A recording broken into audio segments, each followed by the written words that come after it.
say or saying something.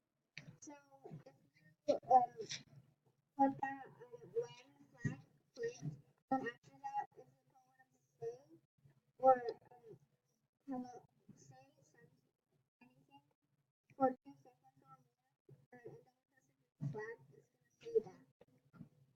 It's a like it's I want to point out real quick that the screen that they're creating this on with the when flag clicked and say hello, it's because they've highlighted the basketball sprite. Let's say you had another sprite. You'd have a completely different screen here, but you'd still need that when green flag clicked. Nothing starts without the green flag clicked, okay?